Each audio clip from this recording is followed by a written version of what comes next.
നമസ്കാരം മലയാളി വാർത്തയിലേക്ക് സ്വാഗതം. ശബരിമല സ്വർണ്ണക്കൊള്ള വിഷയം നിയമസഭയിൽ ഇന്ന് വലിയ രീതിയിലുള്ള പ്രതിപക്ഷ ബഹളം ഈ വിഷയത്തിൽ ഉണ്ടായിരിക്കുകയാണ്. സഭ തുടങ്ങിയതോടെ പ്ലക്കാർഡ് ഉയർത്തി പ്രതിഷേധം തുടങ്ങി. ദേവസ്വം മന്ത്രി രാജിവെക്കണമെന്ന ആവശ്യവുമായിട്ടായിരുന്നു പ്രതിപക്ഷത്തിന്റെ പ്രതിഷേധം അരങ്ങേറിയത്. പ്രതിപക്ഷ നേതാവ് വി ഡി സതീശൻ ഇത്തരത്തിലുള്ള ആവശ്യം മുന്നോട്ട് വയ്ക്കുകയുണ്ടായി. SITക്ക് മേലുള്ള മുഖ്യമന്ത്രിയുടെ ഓഫീസിന്റെ സമ്മർദ്ദം അവസാനിപ്പിക്കണമെന്നും പ്രതിപക്ഷ നേതാവ് വ്യക്തമാക്കി. ഇതിന് മറുപടിയുമായി MP രാജേഷ് ഉടൻ തന്നെ രംഗത്ത് വന്നു. ശബരിമല സ്വർണ്ണക്കൊള്ളയിൽ അടിയന്തര പ്രമേയ നോട്ടീസ് നൽകാത്തതിൽ പ്രതിപക്ഷത്തെ രൂക്ഷമായി പരിഹസിച്ചുകൊണ്ടായിരുന്നു MP രാജേഷ് പ്രതികരിച്ചത്. അടിയന്തര പ്രമേയ നോട്ടീസ് നൽകാൻ പ്രതിപക്ഷത്തിന് ഭയമാണ് എന്നായിരുന്നു MP രാജേഷിന്റെ രൂക്ഷ വിമർശനം.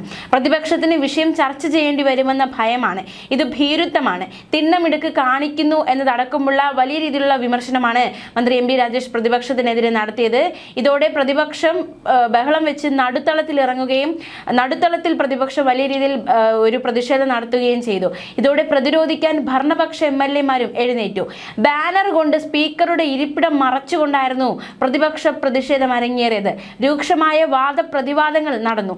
പോറ്റി പാട്ടും പ്ലക്കാർഡുകൾ ഉൾപ്പെടുത്തിയാണ് പ്രതിപക്ഷത്തിന്റെ പ്രതിഷേധം. പാരഡി പാട്ട് പാടി പ്രതിപക്ഷം പ്രതിഷേധിച്ചതോടെ സ്വർണം കെട്ടത് ആരപ്പ എന്ന് അടൂർ പ്രകാശിനോട് ചോദിക്കൂവെന്നും ഹൈക്കോടതിയിൽ തോറ്റപ്പോൾ സഭയിൽ സമരം ചെയ്യുകയാണെന്നും MP രാജേഷ് രൂക്ഷമായി വിമർശിച്ചു. യഥാർത്ഥ പ്രതികൾ അകപ്പെടുന്ന ദിവസം പാടാൻ ഞങ്ങളൊരു പാട്ട് ബാക്കി വെച്ചിട്ടുണ്ടെന്നും MP രാജേഷ് പറഞ്ഞു. ഇതോടെ പാരഡി പാട്ട് പാടി പ്രതിപക്ഷം പ്രതിഷേധം ശക്തമാക്കുകയായിരുന്നു നിയമസഭയ്ക്കുള്ളിൽ. ഇതോടെ ഭരണപക്ഷം മുദ്രാവാക്യം വിളിച്ച് എഴുന്നേറ്റു.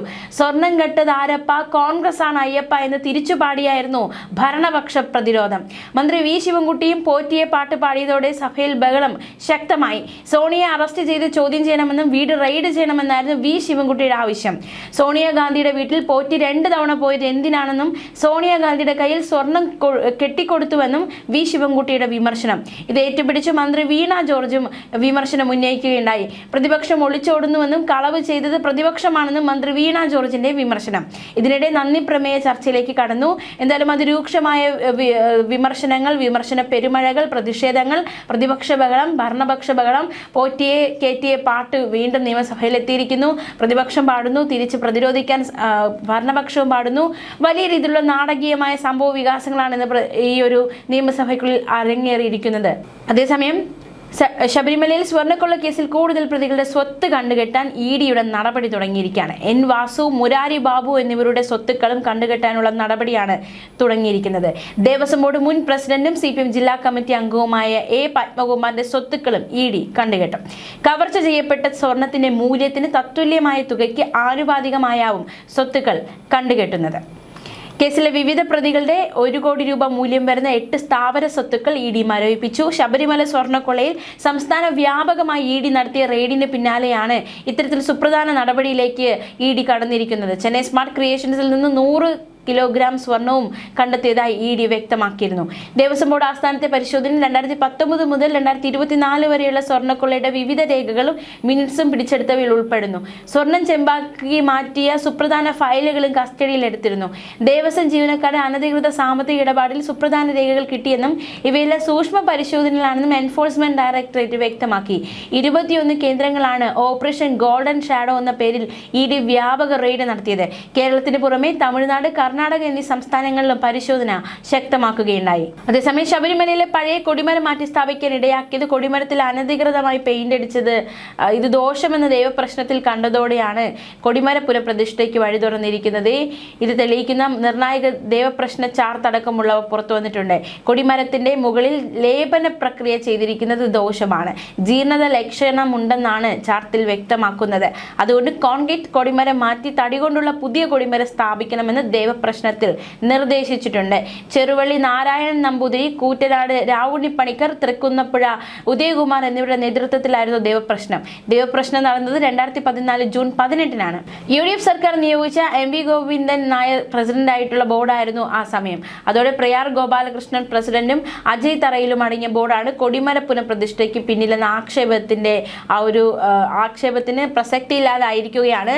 അതേസമയം ശബരിമല സ്വർണ്ണക്കൊള്ളയിൽ അറസ്റ്റിലായ തന്ത്രി കണ്ഠരാജ് ഇവരെ പ്രത്യേക അന്വേഷണ സംഘം കസ്റ്റഡിയിൽ ഉടൻ വാങ്ങും. തന്ത്രിയെ കസ്റ്റഡിയിൽ വേണമെന്നാവശ്യപ്പെട്ട് നേരത്തെ അന്വേഷണ സംഘം കോടതിയിൽ അപേക്ഷ സമർപ്പിച്ചിരുന്നു. തന്ത്രിയുടെ ജാമ്യാപേക്ഷ നാളെ കൊല്ലം വിജിലൻസ് കോടതി പരിഗണിക്കും. അറസ്റ്റിലായി 90 ദിവസം കഴിഞ്ഞത് ചൂണ്ടിക്കാട്ടി മുരാരി ബാബു സമർപ്പിച്ച ജാമ്യ ഹർജികൾ വിജിലൻസ് കോടതിയുടെ പരിഗണനയിലുണ്ട്. ഇരു കേസുകളിലും ജാമ്യം കിട്ടിയാൽ മുരാരി ബാബു ജയിൽ മോചിതനാകും. ഇത് SITക്ക് വീണ്ടും തിരിച്ചടിയായി മാറും. എന്തായാലും സ്വർണ്ണക്കൊള്ളയിൽ ദേവസ്വം ബോർഡ് മുൻ പ്രസിഡന്റ് N വാസുവിനും ഇന്ന് നിർണായകം. വാസുവിന്റെ ജാമ്യാപേക്ഷ ഇന്ന് സുപ്രീം കോടതി പരിഗണിക്കും. ജാമ്യം നിഷേധിച്ച ഹൈക്കോടതി ഉത്തരവിനെതിരെയാണ് വാസുവിന്റെ അപ്പീൽ. അന്വേഷണത്തിലെ പ്രധാന നടപടികൾ തെളിവ് ശേഖരണം ഉൾപ്പെടെ പൂർത്തിയായതിനാൽ ഇനി തന്റെ കസ്റ്റഡി അനിവാര്യമല്ല എന്നാണ് വാസുവിന്റെ വാദം. പ്രായവും ആരോഗ്യസ്ഥിതിയും പരിഗണിച്ച് ജാമ്യം നൽകണമെന്നും അപ്പീലിൽ വ്യക്തമാക്കിയിട്ടുണ്ട്. ജസ്റ്റിസ് ദീപാങ്കർ ദത്ത അധ്യക്ഷനായ ബെഞ്ചാണ് അപ്പീൽ പരിഗണിക്കുക.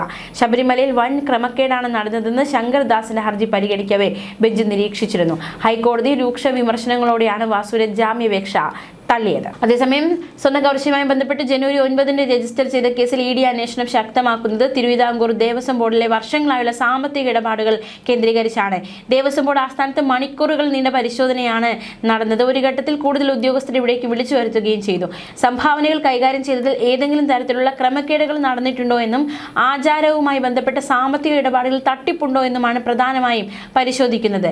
സ്പോൺസർഷിപ്പിന്റെ മറവിൽ കള്ളപ്പണം വെളുപ്പിച്ചെന്നുള്ള സംശയവും EDക്കുണ്ട്. ഇത്തരത്തിൽ വർഷങ്ങളായി കൊടിമരം ഉൾപ്പെടെ ആരൊക്കെയാണ് സ്പോൺസർ ചെയ്തതെന്നും അവർ ബോർഡുമായി ബന്ധപ്പെട്ട് നടത്തിയ പണമിടപാടുകളും പരിശോധിക്കും. ശബരിമലയിലെ സ്വർണ്ണ കവർച്ചയ്ക്ക് പുറമെ ആചാരങ്ങളും വഴിപാടുകളുമായി ബന്ധപ്പെട്ടും ക്രമക്കേടുകൾ നടന്നതായി സംശയിക്കുന്നുവെന്നും ഇക്കാര്യം പരിശോധിക്കുമെന്നും ED പുറത്തിറക്കിയ വാർത്താക്കുറിപ്പിലും ചൂണ്ടിക്കാട്ടിയിരുന്നു. ശബരിമല ഉൾപ്പെടെയുള്ള ക്ഷേത്രങ്ങളിൽ സാമ്പത്തിക ക്രമക്കേടുകൾ നടന്നിട്ടുണ്ടോ, അതുവഴി പ്രതികൾ എത്രത്തോളം സ്വത്തുവകകൾ സമ്പാദിച്ചു തുടങ്ങിയ കാര്യങ്ങളാണ് പരിശോധിക്കുന്നത്. തട്ടിപ്പ് കണ്ടെത്തിയാൽ പ്രതികളുടെ സ്വത്ത് കണ്ടുകെട്ടുന്ന നടപടിയിലേക്ക് സംഘം കടക്കും.